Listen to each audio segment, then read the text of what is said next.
ES6 के बारे में। ठीक है, रिएक्ट को चलाने के लिए ECMA 6 का जो हमारा 2015 का अपडेट है उसको हमें समझना ज़रूरी है।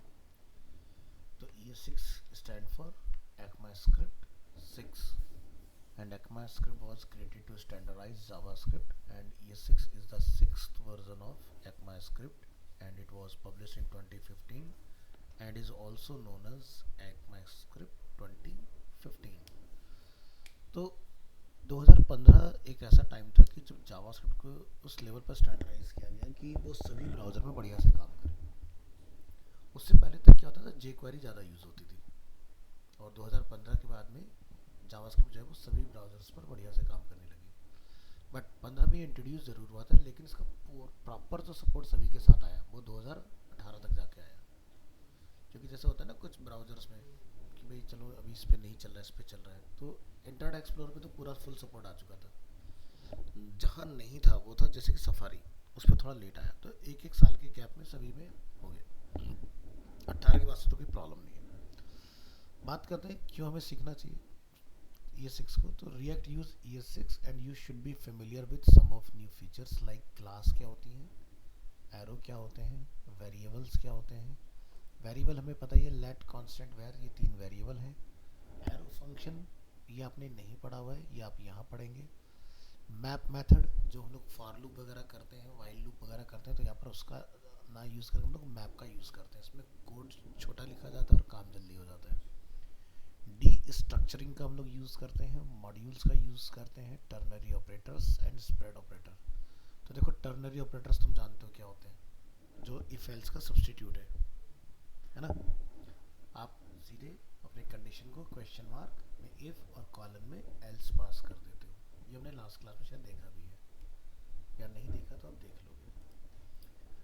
तो ये हुए ES6 के अंदर किन किन चीज़ों पर हमें बेसिकली फोकस करना है। तो सबसे पहला ऑप्शन हमारे पास जैसे कि यहाँ पर है क्लास, तो क्लास से शुरू करेंगे। So ES6 introduced classes. A class is a type of function, but instead of using the keyword function to initiate it, we use the keyword class, and the properties are assigned inside a constructor method. तो जैसे आप लोग function define करते हो तो function का name रखते हो और बनाना ब्रैकेट का इस्तेमाल करते हो। तो क्लास कंस्ट्रक्टर हम लोग किससे डिफाइन करेंगे, पहले अपने कीवर्ड लगाना है क्लास, उसके बाद में क्लास का नेम। ध्यान क्या रखना है, क्लास का नेम जो भी आप रखोगे वो always start with capital letter. Function के केस में ऐसा नहीं होता, ठीक है, बट इसके केस में ऐसा होता है अगर जावास्क्रिप्ट में भी इस्तेमाल कर रहे हो। अगर फंक्शन को रिएक्ट में इस्तेमाल करें तो फंक्शन का भी पहला जो लेटर होगा वो कैपिटल ही होगा। ठीक है, तो हमने क्या डिफाइन करा यहाँ पर, कार।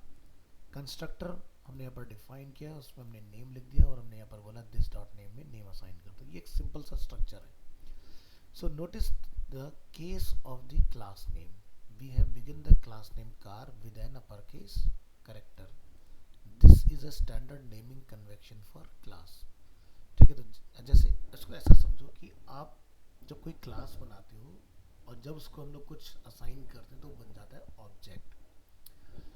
जैसे कि आपने जावास्क्रिप्ट में पढ़ा था न्यू डेट, तो डेट का डी क्या होता है, बड़ा होता है। तो यानी कि हम तो सीधे ऑब्जेक्ट को यूज़ कर रहे हैं, लेकिन डेट को जब डिफाइन किया गया होगा प्रोग्राम के अंदर तो वो क्लास डी कैपिटल इस तरह से डिफाइन किया गया उसको। Now you can create objects using the car class. Class को क्यों लाया गया, क्योंकि हम लोग जो बात करते हैं ना उप्स, ऑब्जेक्ट ओरिएंटेड प्रोग्रामिंग, तो पहले बनती है क्लास फिर उसमें बनता है ऑब्जेक्ट। ठीक है, तो create an object called my car based on the car class. तो पहले क्या बनाया हमने, क्लास। अब हम क्या लिखेंगे, कांस्टेंट माई कार, कुछ भी हो सकता है। अब ये जो कार है ये क्या बन गया, न्यू कार। तो पहले क्या बनता है, क्लास, फिर बनता है ऑब्जेक्ट उसी का। हमने उसको बोला क्या है, ये हुंडई। ठीक है, सो नोट करेंगे the constructor function is called automatically when the object is initialize. तो कंस्ट्रक्टर क्या है, यहाँ पर नेम और this dot name equal to क्या नेम, तो यानी कि जब मैं इसको प्रिंट करूँगा तो मुझे हुंडई रिटर्न आएगा। बात करते हैं मेथड इन क्लास। अभी क्लास में ऐसा सरप्राइज होने वाली बात नहीं, क्लास तुम PHP में पढ़ के आ रखे हो, ये वही क्लास है, कुछ अलग नहीं है। You can add your on method in a class. तो जैसे कि create a method name present, तो हमने यहाँ पर प्रेजेंट एक बनाया अपना मेथड। अब ये देखने में देखो फंक्शन जैसा लग रहा है, बट ये मेथड है, ठीक है। फंक्शन होता तो फंक्शन लिखा होता है, तो ये लुक लाइक फंक्शन है बट एक्चुअली मेथड है। हम प्रेजेंट को बोलने कि रिटर्न करो यहाँ से आई हैव अ, जो भी दिस डॉट ब्रांड असाइन किया जाएगा वो हमें वापस मिल जाए। तो हमने कांस्टेंट माई कार में क्या लिखा, न्यू कार होंडाई। तो जब आप डॉक्यूमेंट डॉट राइट करोगे तो माई कार प्रेजेंट मेथड को जब मैं डालूंगा तो मुझे यहाँ पर होंडाई रिटर्न आएगा इसके अंदर, ठीक है। सो इसका आउटपुट क्या होगा, I have a Hyundai. As you can see in the example above, you call the method by referring to the object's method name followed by parentheses. Parameters would go inside the parentheses. So बात करते हैं class में inheritance. Inheritance यानी कि एक class को किसी दूसरी क्लास के साथ हमें एसोसिएट करना है। जैसे एग्जांपल के तौर पर to create a class inheritance use the extend keyword. Tushar use करता है ऑलरेडी रिएक्ट को, तो वो वहाँ पर एक्सटेंड का मतलब जानता होगा क्या होता है। PHP तुम पढ़ के आए हो लेकिन भूल चुके हो, मुझे पता है, तो तुम्हें नहीं पता उसमें एक्सटेंड क्या काम करता है। मान लो मेरे पास है कार, एक मैंने बना रखा है गैराज। कौन सी कार मेरे गैराज में है, तो कार को मैं गैराज में डाल सकता हूँ, ठीक है। यानी कि एक चीज़ को दूसरे में पास करना, दिस इज कॉल्ड इनहेरिटेंस। हमने यहाँ पर एक क्लास बनाई, ठीक है। Create a class name model which will inherit the methods from the car class। अब यहाँ पर मैं बनाया कार क्लास जो कि एज इट इज़ यहाँ तक हम लोग पहले ही लिख चुके हैं कोड। हमने एक और नया बनाया क्लास मॉडल, और उसको एक्सटेंड कर दो किसमें, कार में। ठीक, मॉडल क्लास किसमें एक्सटेंड हो रही है, कार के अंदर। तो जब आप यहाँ पर इसको डिफाइन करेंगे तो ध्यान रखना है जो कंस्ट्रक्टर ऊपर आपने डिफाइन किया था वो रीडिक्लेयर होगा, और नई चीज़ क्या डाल रहे हैं वो आपको इसमें बताना पड़ेगा। तो यहाँ तक तो था सिर्फ नेम, यहाँ हम लोग कह रहे हैं नेम के आगे मॉडल और डालो। जब भी कोई क्लास इनहेरिट होती है तो आपको सुपर का यूज़ करना होता है, और उसमें आप बताओगे पहले वाले में क्या था नेम, तो नेम आप यहाँ लिख लेंगे, ठीक है। अब यहाँ पे क्या लिखेंगे, दिस डॉट मॉडल, जैसे दिस डॉट ब्रांड था तो क्या है मॉडल। हम यहाँ पर करेंगे शो मेथड का इस्तेमाल और लिख रहे हैं यहाँ पर दिस डॉट प्रेजेंट। तो प्रेजेंट क्या है, मेथड है, तो इसमें जो लिखा है वो यहाँ पर आ जाएगा, and it is a this dot model. Model क्या है, एक्स्टर। तो जब मैं इसको रन करूँगा तो मुझे यहाँ पर क्या आउटपुट मिलेगा, आई हैव अ कार, ठीक है, Hyundai, and model is, and it is a model Exter. इसका ये आउटपुट आपको रिटर्न आएगा। तो जैसे एग्जांपल के लिए अगर हम लोग क्लास इनहेरिटेंस को यहाँ देखें तो क्या लिखा है, I have a Hyundai and it is a Exter. ये देखो इसका जावास्क्रिप्ट में कोड लिखा हुआ है। ये कोई रिएक्ट नहीं पढ़ रहे हम लोग, सिंपल जावास्क्रिप्ट देख रहे हैं, ठीक है। तो हमने यहाँ पर स्क्रिप्ट टैग डिफाइन किया हुआ है। स्क्रिप्ट में हमने एक क्लास बनाई है कार, एक क्लास हमने बनाई है यहाँ पर मॉडल। हमने लिखा my car equal to new model. New model में क्या है, हुंडई एंड एक्स्टर। तो मैंने यहाँ पर कार को तो कहीं कॉल ही नहीं किया, तो मॉडल से मेरा काम कैसे हो गया, क्योंकि मैंने मॉडल के अंदर एक्सटेंड किया था कार को। तो आपको कार को अलग से ब्रांड बताने की ज़रूरत नहीं है, आप कॉमा लगा के यही बता दोगे कंस्ट्रक्टर में, दोनों चीज़ें काम हो जाएगा। इससे क्या होता है, कोड बहुत छोटा हो जाता है। अब यही काम अगर आप मैनुअली करने जाओगे तो ये कोड डबल हो जाएगा, ठीक है। तो इसलिए उप्स का यूज़ होता है। उप्स सभी प्रोग्रामिंग लैंग्वेजेस में आते हैं, और ये ऑब्जेक्ट ओरिएंटेड प्रोग्रामिंग इसी को बोला जाता है कि हम ऑब्जेक्ट के ओरिएंटेड प्रोग्राम लिख रहे हैं। कि भाई ऑब्जेक्ट कोई भी हो सकता है, पर्सन हो सकता है, स्टूडेंट हो सकता है, इंस्टीट्यूट हो सकता है, कुछ भी बना सकते हो ऑब्जेक्ट। तो जावास्क्रिप्ट में कुछ प्रीडिफाइंड ऑब्जेक्ट होते हैं, कुछ यूजर डिफाइन होते हैं, ठीक है। तो प्रीडिफाइंड ऑब्जेक्ट कौन कौन से होते हैं, क्या ये ऑब्जेक्ट होता है, ऑब्जेक्ट पूछना चाह रहा हूँ, प्रीडिफाइंड ऑब्जेक्ट की बात कर रहे हो। अरे प्रीडिफाइंड ऑब्जेक्ट, अभी बात की थी हमने डेट ऑब्जेक्ट। तो डेट क्या हो, प्रीडिफाइंड ऑब्जेक्ट है ना, आप बनाते थोड़ी ना हो। डेट तो पहले से ही मिला हुआ है, तुम्हें रेडीमेड लेते हो लगा लेते हो। ये सी स्ट्रिंग भी क्या होता है, ऑब्जेक्ट होता है, एरे क्या होता है, ऑब्जेक्ट होता है। तो ध्यान रखो इन चीज़ों का, भूलो मत। ठीक है, चलिए आगे बढ़ेंगे। The super method refers to the parent class, हमने यहाँ पर सुपर का यूज़ करा। तो जब भी आप क्लास को एक्सटेंड करोगे तो कंफ्यूज नहीं होना है कि सुपर क्या काम कर रहा है। सुपर बताता है पेरेंट क्लास कौन सी है। तो पेरेंट क्लास कौन सी है यहाँ पर, उसको हम लोग यहाँ डिफाइन करेंगे।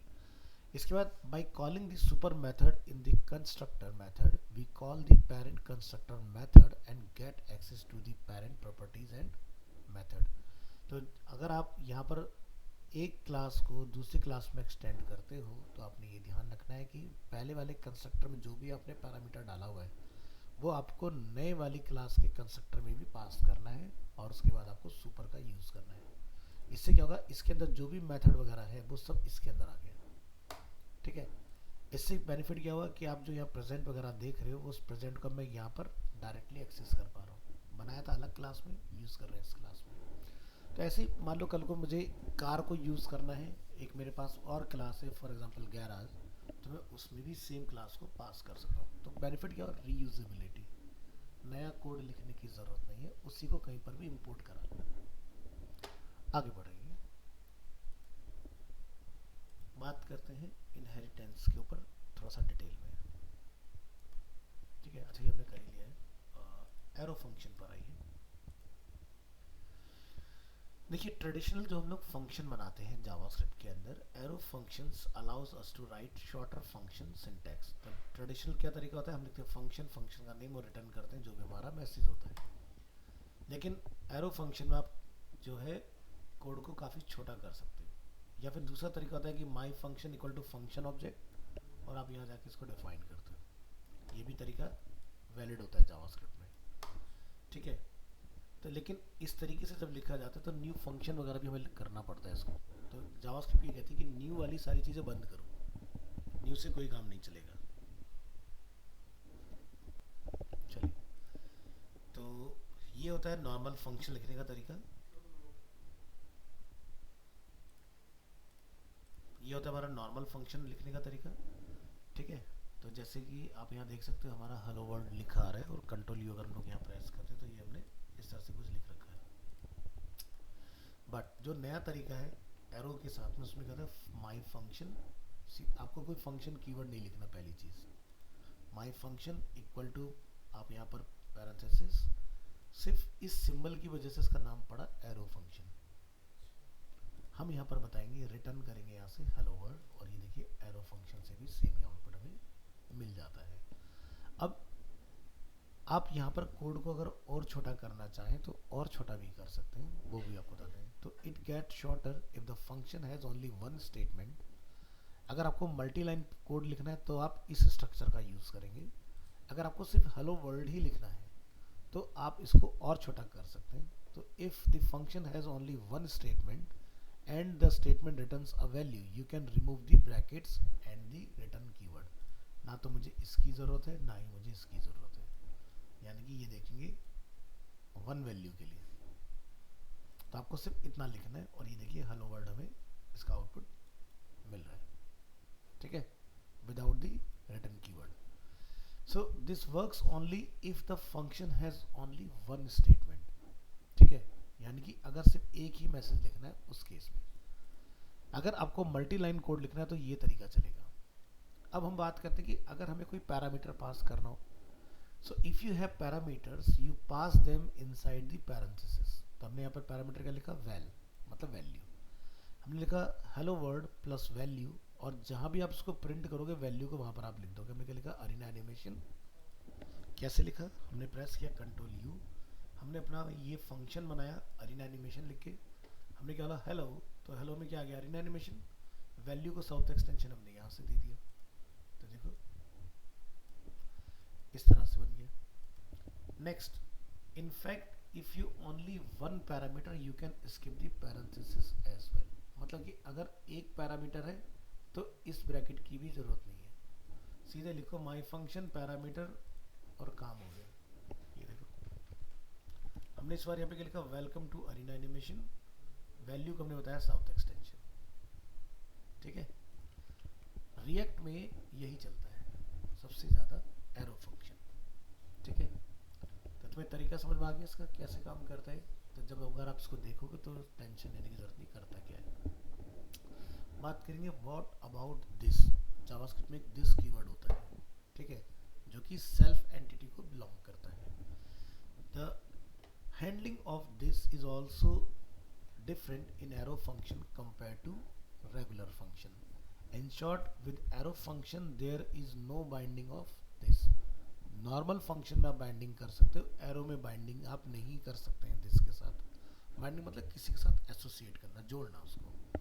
ठीक है, in regular functions the this keyword represented the object that called the function which could be the window, the document, a button or whatever.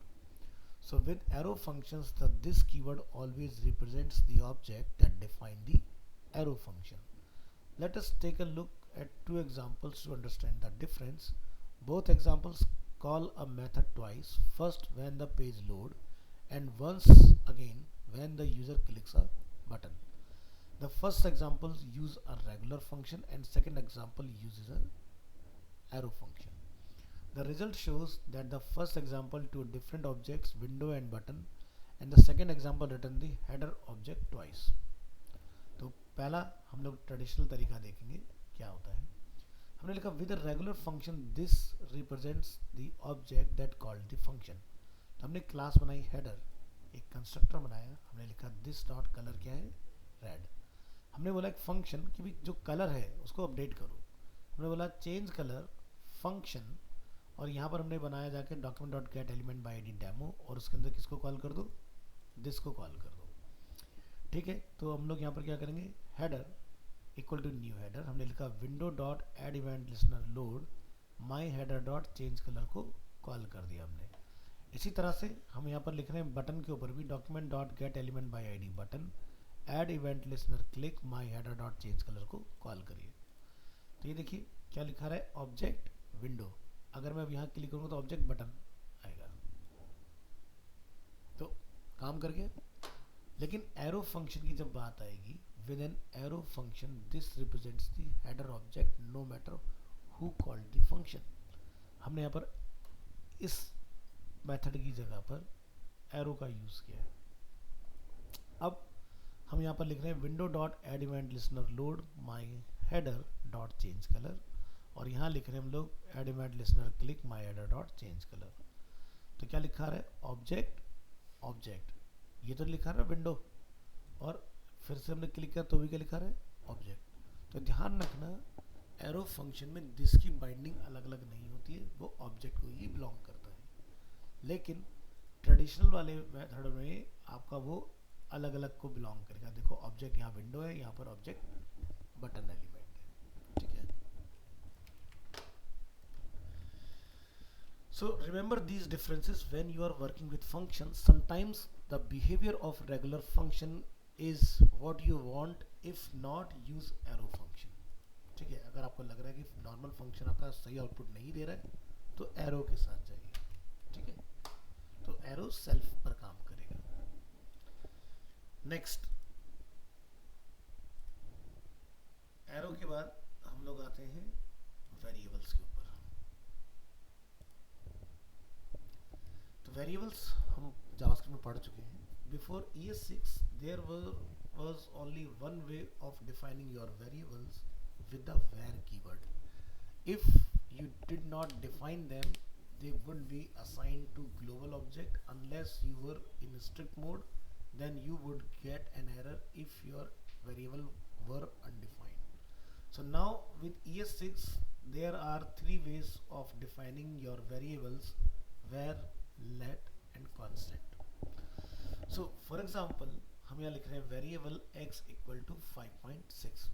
तो क्या होगा, if you use var outside of a function it belongs to the global scope. यानी कि अगर मैंने कोई function बनाया तो मैं वहां पर भी वेर को यूज कर सकता हूँ। If you use let inside a function it belongs to that function, वो उसके बाहर काम नहीं करेगा। If you use var inside a block, example loop के अंदर the variable is still available outside of that block. Var जो होता है अंदर बाहर कहीं भी काम कर जाता है। लेट जो होता है अपने स्कोप में काम करेगा, अगर बाहर है तो बाहर चलेगा, अंदर है तो अंदर चलेगा। So var has a function scope not a block scope. Let की बात करते हैं।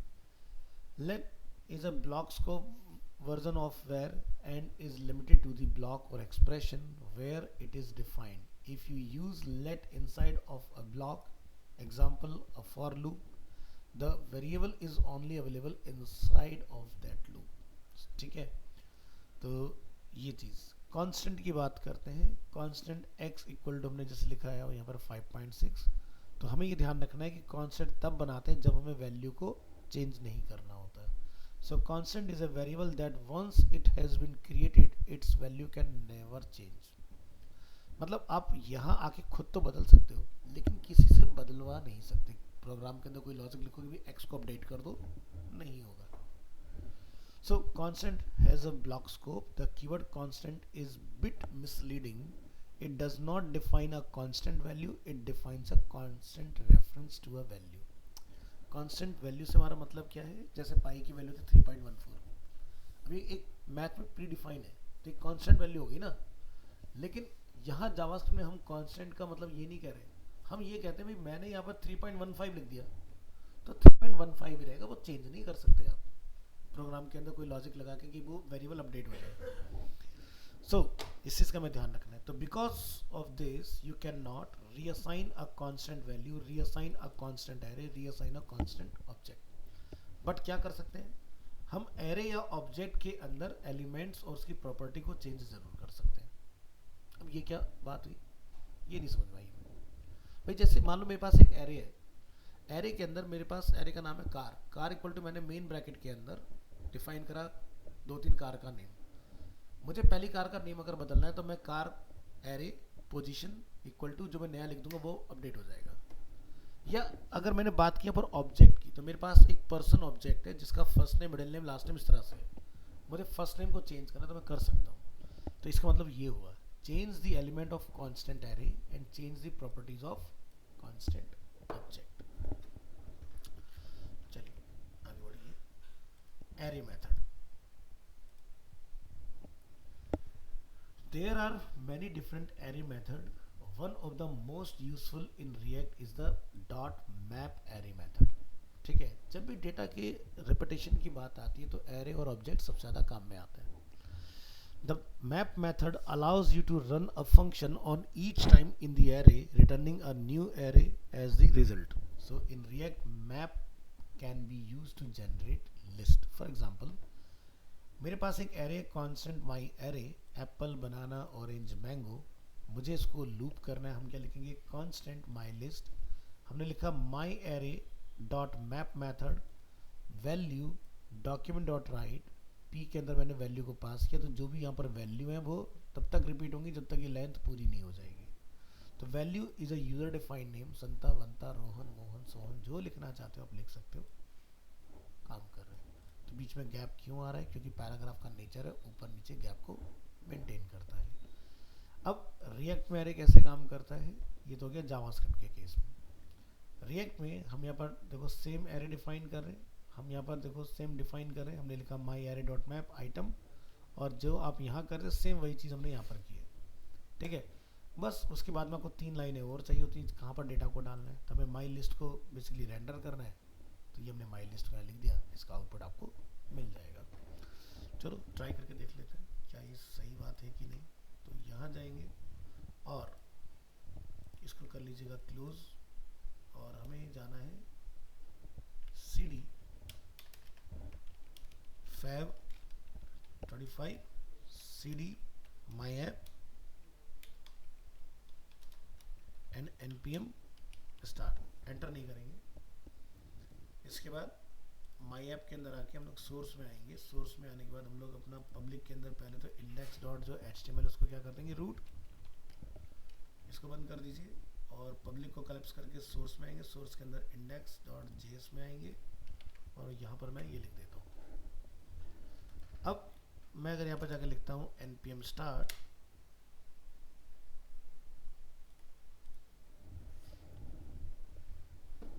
अपना खुल जाएगा जैसे ही चलेगा।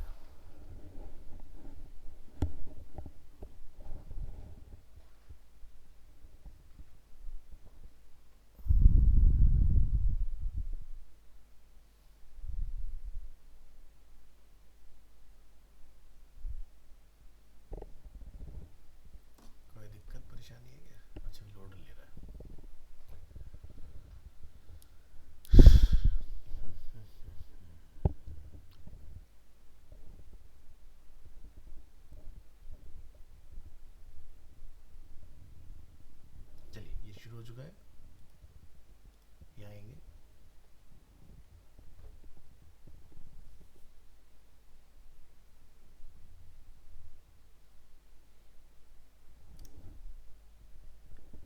देखो आ गया आउटपुट, ठीक है। तो अगर हम लोग यहाँ पर इसको इंस्पेक्ट करें, कंट्रोल ई पे तो कुछ दिखेगा नहीं, अब आपको पता ही ये चीज़, तो आप यहाँ देखेंगे रूट के अंदर 4 पैराग्राफ बन गए हमारे ऑटोमेटिकली। तो इस तरह से आप मैप का इस्तेमाल करते हैं। तो ये जो नेम होता है, तो आपको याद होगा कि जब भी हम लोग लूप चलाते हैं तो हमें एक नया नेम देना पड़ता है, तो वो नया नेम हमने इसको आइटम दिया हुआ है, ठीक है।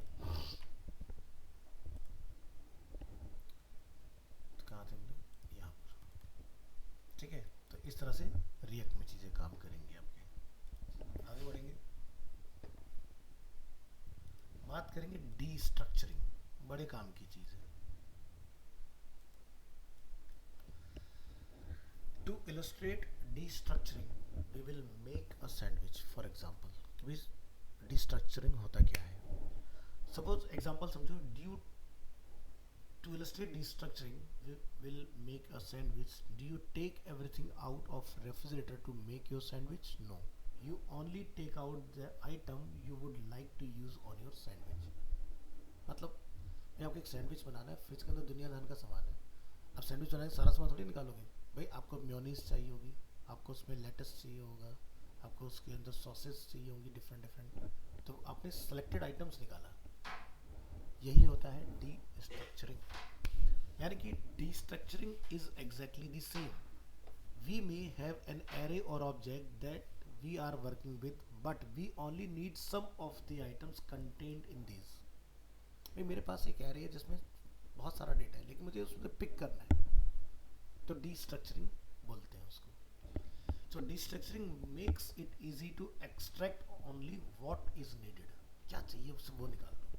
तो जैसे कि here is the old way of assigning array items to a variable. पुराना तरीका क्या था, हमने लिखा कांस्टेंट व्हीकल्स, जिसमें मस्टैंग है उसका मॉडल है उसका, ठीक है।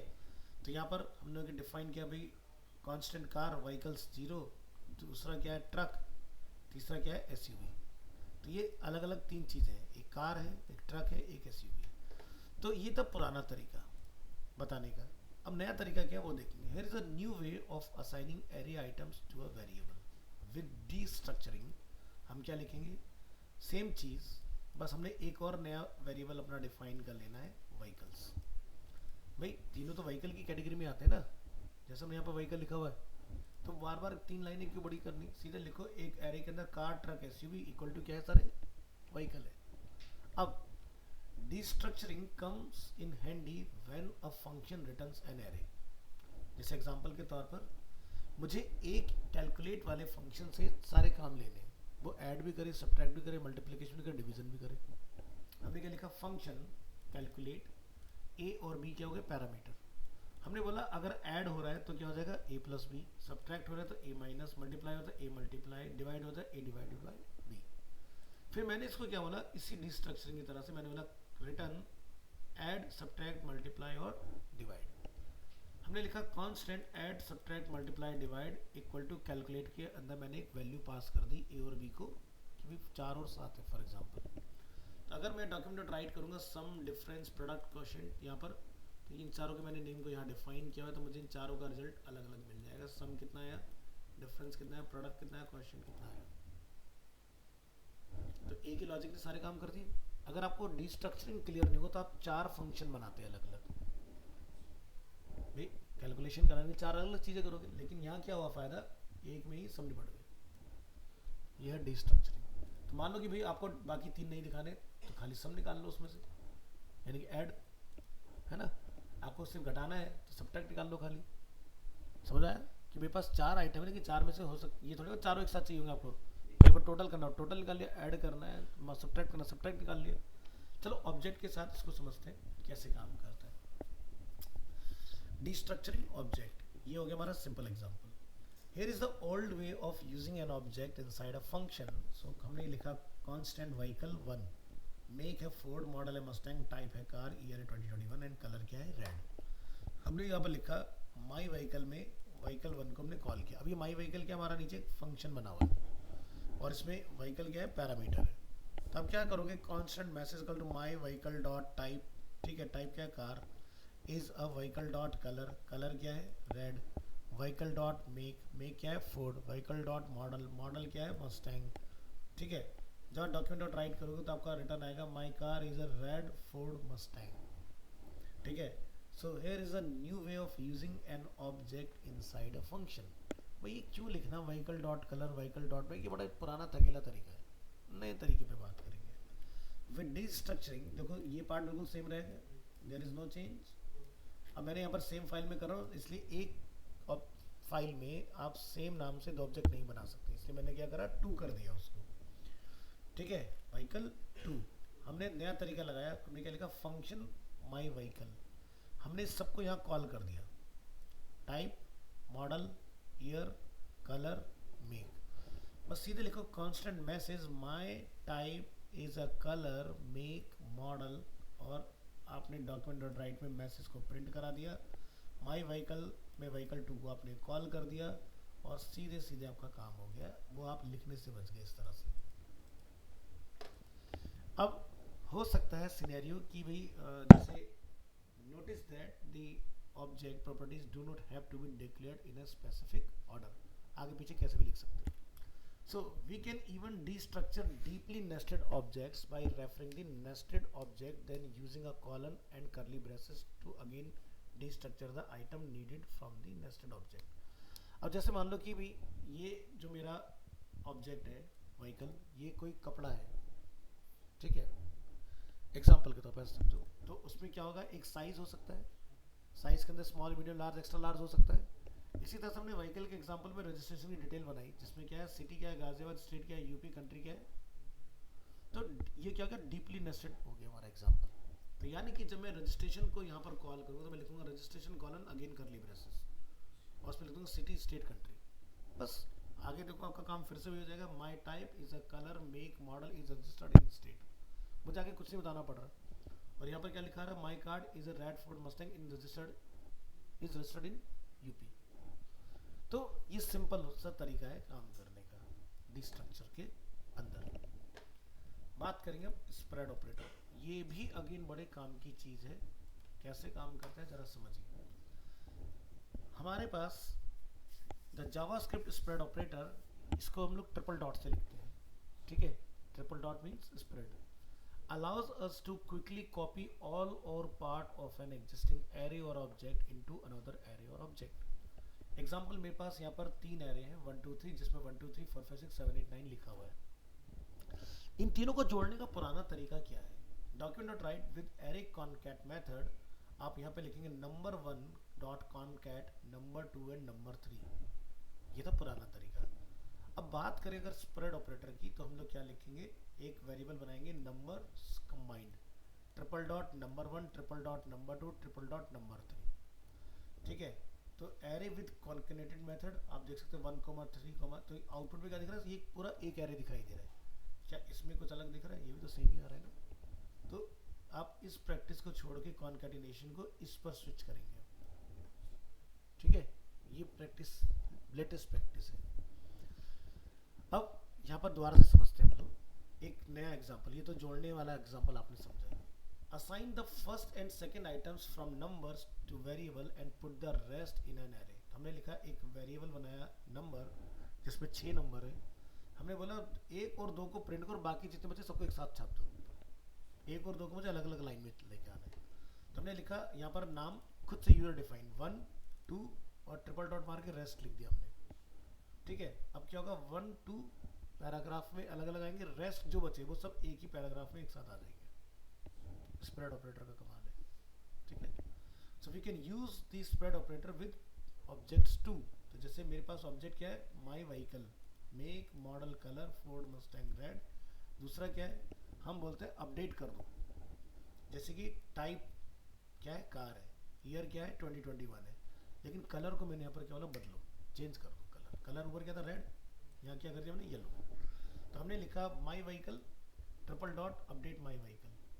तो जब आउटपुट आप लोगे इसका, तो यहाँ पर क्या दिखाई दे रहा है, जब मैंने प्रिंट कराया माई अपडेटेड व्हीकल का कलर निकालो, क्या आ रहा है, येलो, हमने येलो तो लिखा, ठीक है। लेकिन मैंने माई अपडेटेड व्हीकल देखो यहाँ पर लिखा हुआ है इस तरह से।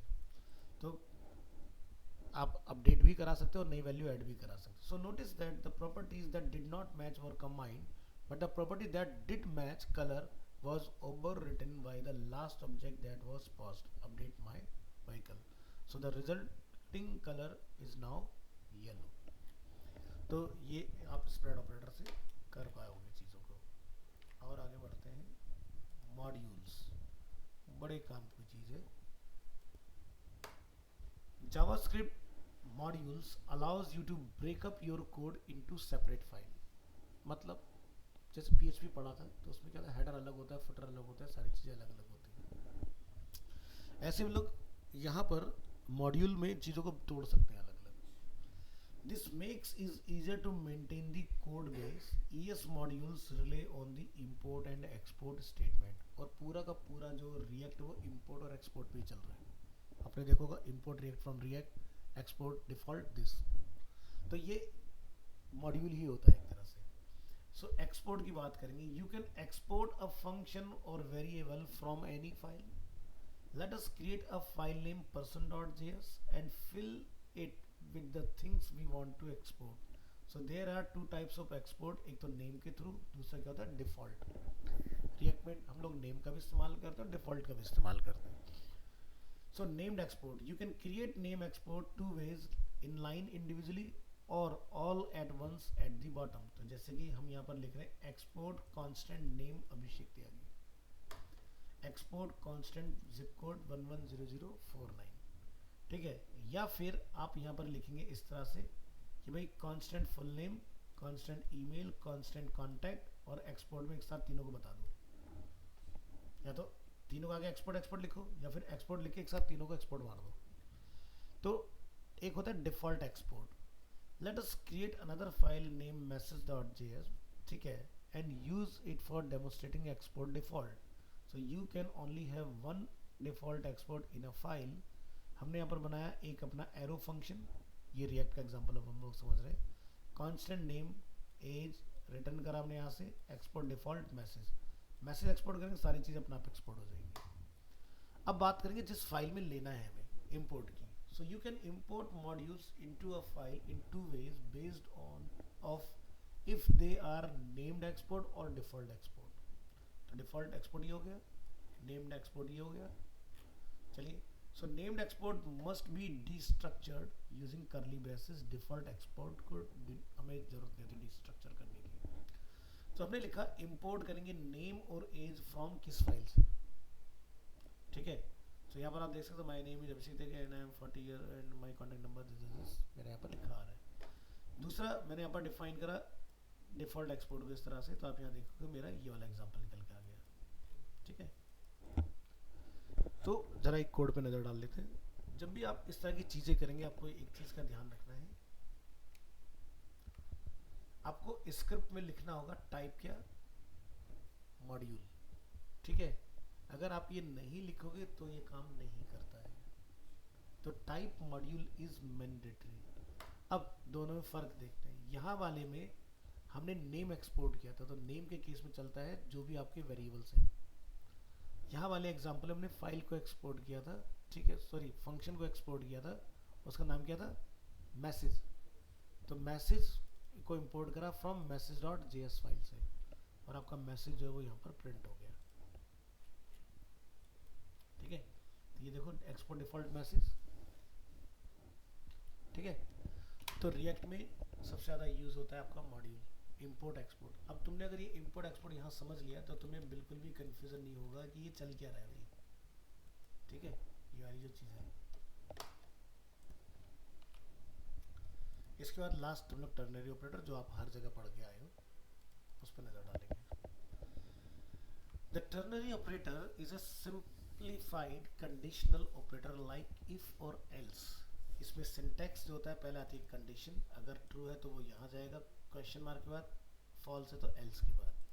So here is an example of if और एल्स. बिफोर हमने यहाँ पर एक फंक्शन बनाया रेंडर ऐप के नाम से, और हमने यहाँ पर उसको लिख दिया document.getElement में वेलकम. दूसरा हमने बनाया रेंडर लॉगिन, कि भाई बंदा लॉगिन करके आएगा तभी वो आगे बढ़ सकता है. हमने लिखा वेरिएबल की वैल्यू जो है वो क्या है, ट्रू. किसके अगेंस्ट? ऑथेंटिकेटेड के अगेंस्ट। अगर यूजर ऑथेंटिकेटेड है तो रेंडर ऐप, अगर नहीं है तो क्या लिखा है? Render login. ये हमारे फंक्शन। तो यहाँ पर क्या लिखा है? वेलकम। अगर मैं यहाँ पर वैल्यू को फॉल्स कर दूंगा तो लिखा आएगा रेंडर लॉगिन। ठीक है, तो यानी कि लिखा आएगा please login. So here is the same example using a ternary operator. तो टर्नरी ऑपरेटर में हमने सेम फंक्शन का यूज किया, लेकिन लिखने का तरीका कितना छोटा हो गया। हमने लिखा ऑथेंटिकेटेड की वैल्यू अगर ट्रू है तो रेंडर कर दो, फॉल्स है तो रेंडर लॉगिन कर दो। तो फिर टर्नरी क्या लिखा है? Please login. ठीक है, इस तरह से। तो चलो यहाँ पर जरा कोड में जाके नजर डालते हैं। मैंने यहाँ पर वैल्यू को फॉल्स किया था, इसलिए रेंडर लॉगिन लिखा है। ठीक है, ये चीज़।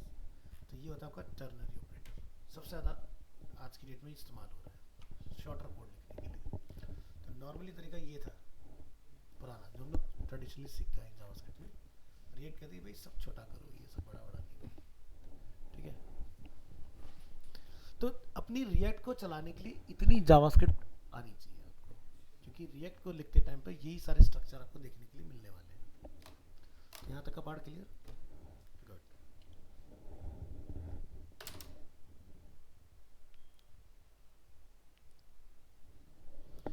ये मैं फाइल्स आपके साथ शेयर कर दूंगा, इनको गो थ्रू कीजिएगा। आगे बढ़ते हैं। आज हम लोग सीखेंगे कंपोनेंट के बारे में। ठीक है, अब तुम्हें कंपोनेंट में कंफ्यूजन नहीं आएगा कि भाई कैसे बन रहा है, कैसे एक्सपोर्ट हो रहा है, कैसे इंपोर्ट हो रहा है। So components are like functions that return HTML elements. So React components. तो पहली चीज समझो, कंपोनेंट कब बनाते हैं हम लोग? कंपोनेंट तब बनाते हैं जब मुझे लगता है कि एक पीस ऑफ कोड कहीं पर भी इस्तेमाल में लाया जा सकता है, वो होता है कंपोनेंट। ठीक है, so component are independent and reusable bits of code. They serve the same purpose as JavaScript function but work in isolation and return HTML। Isolation मतलब क्या हो यहाँ पर कि काम तो कर रहा होगा लेकिन लॉजिक कभी दिखेगा नहीं, लेकिन आउटपुट आपको HTML देगा। जैसे PHP आइसोलेशन मोड में रहती है, आउटपुट मिलता है लेकिन क्या बना लॉजिक वो कभी नहीं दिखता, वो बनाने वाले को पता है। In older react code basis you may find class component. अभी जो हमने क्लास पढ़ी है ना, ठीक है, सबसे पहला जो टॉपिक हमने ES6 में पढ़ा है, तो पहले के टाइम में क्या होता था, क्लास सबसे ज़्यादा यूज होती थी। अब जो है हम लोग एरो फंक्शन का इस्तेमाल करते हैं। ठीक है, तो in older react code basis you may find class component used. It is now suggested to use function components along with hooks which are added in React 16.8. तो क्लास के अंदर तो आपको हुक्स की ज़रूरत नहीं होती है, लेकिन फंक्शन के साथ अगर आप काम कर रहे हो तो आपको हुक्स और पढ़ने होते हैं। हुक्स क्या होते हैं वो हम लोग आगे समझेंगे अभी। सो पहला कंपोनेंट हम लोग अपना बनाएंगे, create your first component. So when creating a React component, the component name must start with an uppercase letter. जैसे मैंने बताया था क्लास, वैसे ही आपको यहाँ पर भी शुरुआत जो है वो बड़े लेटर से करनी है। क्लास कंपोनेंट के बारे में समझते हैं। A class component must include the extends react.component statement. This statement creates an inheritance to React component and gives your component access to React components function. The component also requires a render method. This method returns HTML. ये दोनों में ही चलेगा, चाहे class बनाए या हम लोग function बनाए। सो एग्जांपल पहले क्लास के थ्रू समझते हैं। हमने क्लास बनाई है कार, यहाँ पर एक्स्ट्रा हम क्या लिख रहे हैं, एक्सटेंड करो उसको रिएक्ट के कंपोनेंट के अंदर। अब मैं इसको कहीं पर भी इंजेक्ट करा सकता हूँ। हमने लिखा है यहाँ पर रेंडर, और रेंडर में हम लोग रिटर्न कर रहे हैं यहाँ से है आई एम अ कार। यही काम जब मैं फंक्शन कंपोनेंट में करूंगा, here is the same example as a verb but created using a function component instead. A function component also returns HTML and behaves much the same way as a class component, but function components can be written using much less code. ठीक है, are easier to understand and will be preferred. सीधा सा तरीका, function car और return करो। इतनी कहानी काय को बाबा, है ना। तो पुराना तरीका है, नया तरीका क्या है ये। या फिर इसको भी आप एरो फंक्शन कर लो और छोटा हो जाएगा, क्योंकि सिंगल स्टेटमेंट है तो तो मैं आपको पढ़ा चुका हूँ, ना मुझे इसकी ज़रूरत, ना मुझे इसकी ज़रूरत, ना मुझे इसकी ज़रूरत, है ना। अब बात करेंगे तो क्या डिफाइन करने का, रेंडर कैसे करते हैं उसको ज़रा समझते हैं। Now your React application has a component called car which returns an h2 element. To use this component in your application, use similar syntax as normal HTML. बस आपको क्या लिखना है, कार, क्योंकि आपने क्या बनाया, कंपोनेंट कार, तो कार को इसी तरह से प्रिंट करोगे तो क्या लिखेंगे, constant root react dom dot create root, ये आपको पता ही है सिंटेक्स, क्या लिखेंगे इसके अंदर, कार को कॉल कर देंगे तो कार आपका वर्क कर जाएगा। चलो ट्राई मार के देखते हैं। चलो पहले क्लास से शुरू करते हैं, ठीक है। इसको करेंगे क्लोज, ऊपर वाला पार्ट एज इट इज रखेंगे, यहाँ पर मैंने लाके अपनी कार क्लास को कॉल कर दिया, तो कार बन तो गई लेकिन चल नहीं रही, चलेगी कैसे, आप यहाँ जाके लिखेंगे कार, कंट्रोल एस किया हमने, अगर सब सही है तो मुझे इसका आउटपुट मिलना चाहिए।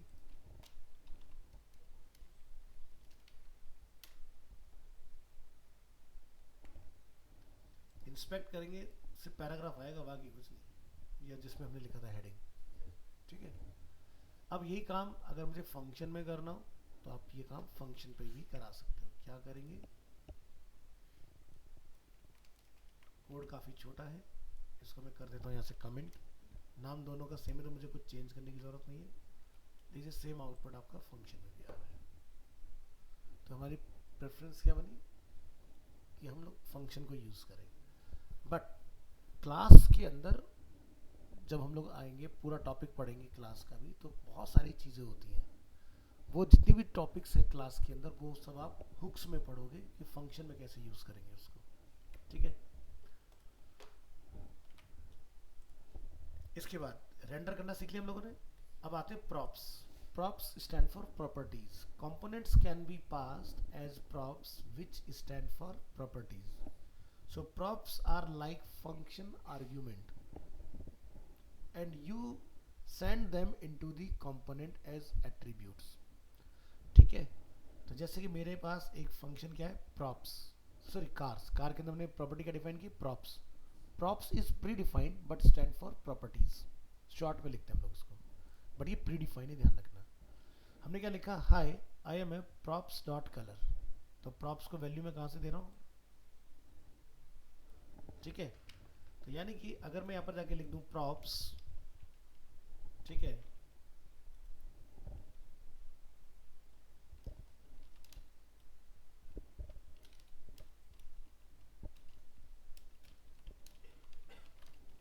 ये मैंने यहाँ पर एक्सप्रेशन लिख दिया, तो यहाँ पर आप क्या लिखेंगे, colour equal to red green blue जो लिखना है यहाँ जाके डिफाइन कर दोगे, मेरा स्पेस नहीं है, स्पेस लगा देना, ठीक है, इस तरह से। नेक्स्ट बात करेंगे कि एक कंपोनेंट को दूसरे कंपोनेंट में कैसे डालें। आप क्लास को तो समझ गए, क्लास में एक्सटेंड चलता है, तो जैसे कि मेरे पास एक फंक्शन है कार, दूसरा फंक्शन है मेरे पास क्या, गैराज, ठीक है। तो क्या करेंगे, हमने कार के नाम से एक फंक्शन बना लिया, अब इसको मैं बोल तो फंक्शन आउट, बट ये क्या है, कंपोनेंट है कार, दूसरा कंपोनेंट क्या है, गैराज, वहाँ पर लिखना पड़ता है एक्सटेंड, ये वो सुपर टूपर ये सब चीज़ें, इतना लफड़ा नहीं भाई, सीधे हमने कार को कॉल कराया गैराज के अंदर, गैराज को कॉल करा देंगे यहाँ पर, बात खत्म, आउटपुट आ गया, who lives in my garage, I am a car. अब मैंने देखो गैराज में एक मैसेज लिखा था हेडिंग के अंदर, उसके बाद मैंने कार कंपोनेंट को प्रिंट कराया, ठीक है, आसान है ना। तो क्लास का यूज ना के बराबर रह गया है, बट खत्म नहीं करा गया है, एग्जिस्ट है, ये नहीं कि कोई प्लानिंग चली कि रिएक्ट में हम लोग उस क्लास को बंद कर देंगे, अवेलेबल है, लेकिन फंक्शन कंपैरेटिवली क्लास काफ़ी आसान है समझना, ठीक है। तो हम लोग फंक्शन कंपोनेंट का यूज़ करते हैं इसलिए सबसे ज़्यादा, बट मैं दोनों सिखाऊंगा आपको, जैसा आपको सही लगे वैसा चला लेना। आगे बढ़ेंगे, कंपोनेंट्स इन फाइल्स, भाई इसका मतलब क्या हुआ, अभी तो क्या एक ही फाइल में दो कंपोनेंट है, भाई क्या हो कि दोनों में से कोई एक फंक्शन कहीं बाहर बना हुआ है, यानी कि एक अलग कंपोनेंट में, तो हम लोग यहाँ पर क्या करेंगे, React is all about reusing your code and it is recommended to split your components into separate files. क्योंकि अगर मैंने इसको यहाँ बना दिया तो ये सिर्फ इसी फाइल के लिए रह गया, ठीक है। मान लो ऐसा समझो तुमने नैप बार बनाया तो वो तो सिर्फ इसी पेज के लिए हो गया ना, मुझे तो सब में लगाना है, तो फिर कैसे लगेगा, नहीं लगेगा ना। तो इसी के लिए हम लोग क्या करेंगे, to do that create a new file with .js file extension and put the code inside it. So note that the file name must start with an uppercase character. Example, हम यहाँ पर अपना एक कंपोनेंट बनाएंगे, यहाँ पर source के अंदर न्यू फाइल, और मैं इसको यहाँ पर नाम दे देता हूँ। ध्यान रखना फाइल का नेम कैपिटल से शुरू होगा, और कार डॉट जेएस में जाके मैंने अपना ये यहाँ लिख दिया फंक्शन, और इसको मैंने कहा एक्सपोर्ट डिफॉल्ट कार। अब ये देखो मॉड्यूल में पढ़ के आए हो, अभी पढ़ा था मॉड्यूल, बात खत्म हो गई। यहाँ आ जाएंगे, कार को यहाँ से डिलीट कर देंगे हम लोग। तो हमने इंपोर्ट करना सीखा था अभी, मॉड्यूल को कैसे करते हैं, यहाँ लिखेंगे इंपोर्ट कार फ्रॉम कार, ठीक है। तो कार जो मेरा यहाँ पर फंक्शन है ये उसका नेम है, ठीक है। किस फाइल से ला रहे हैं, कार फाइल से लेके आ रहे हैं, बस चेक करके देखो आउटपुट आ रहा होगा आपका। मैं इसको लिख देता हूँ, I am a car defined in external component. Output क्या है,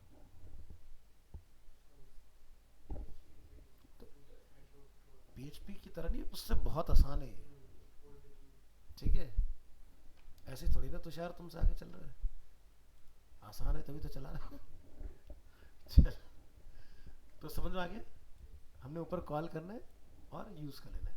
अब एक चीज तो हमें यहाँ ध्यान रखना होता है कि भाई देखो सारी फाइल अगर यहाँ बनाते जाओगे तो भसड़ मच जाएगी इसके अंदर। आपने एक कंपोनेंट बनाया तो कंपोनेंट का फोल्डर बनाओ, पेज बनाया है तो पेज का फोल्डर बनाओ, सर्विस बनाइए तो सर्विस का फोल्डर बनाओ। इसको बोलते हैं good architecture of your code, ठीक है। ये नहीं कि ऐसे तो भरते जाओ इसके अंदर, ठीक है।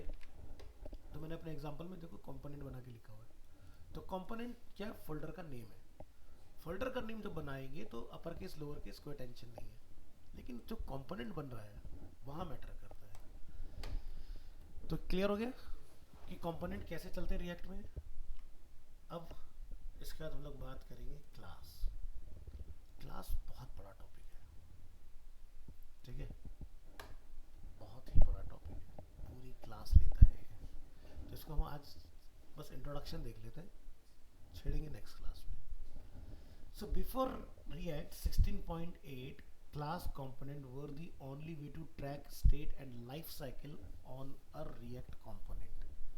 Function components were considered stateless. Class में स्टेट होती हैं, फंक्शन में स्टेट नहीं होती हैं। क्या होती हैं आगे जाके समझेंगे आप।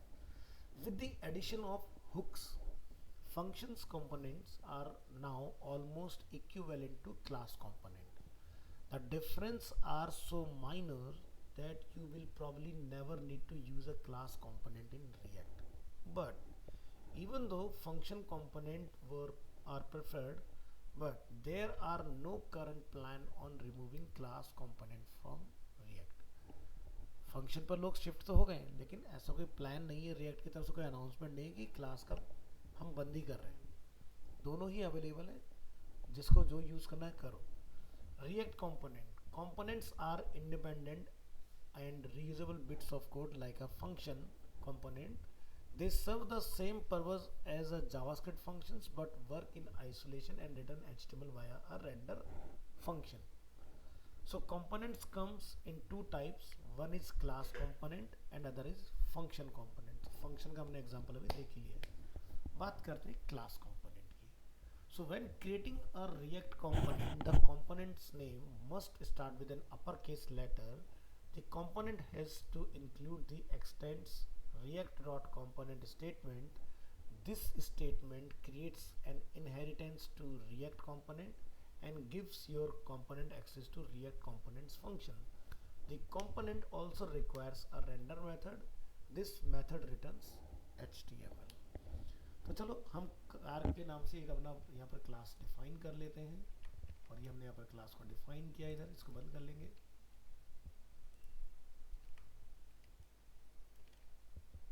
और कार को नीचे एक्सपोर्ट कर लेंगे।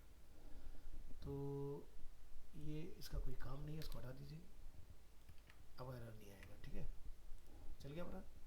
चलिए, now your React application has a component called car which returns a h2 element, जो कि हम यहाँ देख रहे हैं। To use this component in your application use similar syntax as normal HTML, कुछ नया लिखने की जरूरत नहीं है।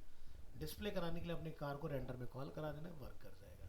बात करते हैं कंपोनेंट में कंस्ट्रक्टर की। इस वाले में कोई कंस्ट्रक्टर नहीं था, अब कंस्ट्रक्टर की बात करेंगे। So if there is a constructor function in your class component, this function will be called when the component gets initiated. The constructor function is where you initiate the component's properties. In React, component properties should be kept in an object called state. The constructor function is also where you honor the inheritance of the parent component by including the super statement. मतलब जब भी आप किसी component को बनाएंगे class को, तो super को सबसे पहले डिफाइन करना होता है हमें। ठीक है, which execute the parent component constructor function and your component has access to all the functions of the parent component. तो जैसे अभी प्रीवियस एग्जांपल में हमने कार और गैराज दो बनाए फंक्शन कंपोनेंट, ऐसे क्लास में हम लोग बना सकते हैं, लेकिन कार को मुझे गैराज में पास करना है तो मुझे ही करना पड़ेगा सुपर का यूज। तो यहाँ पर हम लोग क्या देख रहे हैं कि class car extend react dot component, हमने लिखा कंस्ट्रक्टर, हमने लिखा सुपर, हमने लिखा this dot state colour dot red. ठीक है, और हम लोग इसको जब रिटर्न करेंगे, ठीक है, इस तरह से, तो ये हमारा वर्क करेगा। अब हमें कलर को यूज करना है, तो use the colour property in the render function, जैसे मैंने वहां पर आपको कलर का यूज करके दिखाया फंक्शन कंपोनेंट में। तो आप यहाँ पर लिखेंगे this dot state dot colour, क्योंकि फंक्शन में स्टेट नहीं होती है, रिएक्ट में इसमें स्टेट होती है क्लास में। तो यहाँ पर लिखा गया this dot state dot colour. ठीक है, तो जो फंक्शंस होते हैं वो स्टेटलेस होते हैं, इसमें स्टेट होती है। ठीक है, तो तब आपका जाके आएगा। बात करेंगे प्रॉप्स, इसमें भी अगर मैं प्रॉप्स डिफाइन करूँगा तो हम लोग प्रॉप्स यहाँ कॉल कर सकते हैं। Another way of handling component properties, एक तो स्टेट हो गया, दूसरा तरीका प्रॉप्स है जो हमने फंक्शन में पढ़ा। Props are like function argument again and you send them into the component as attributes. क्या करेंगे यहाँ पर हम लिखेंगे this dot state की जगह पर props dot color। ठीक है, बस अब आप यहाँ पर color इक्वल टू डिफाइन करेंगे तो वो आपका वर्क कर जाएगा।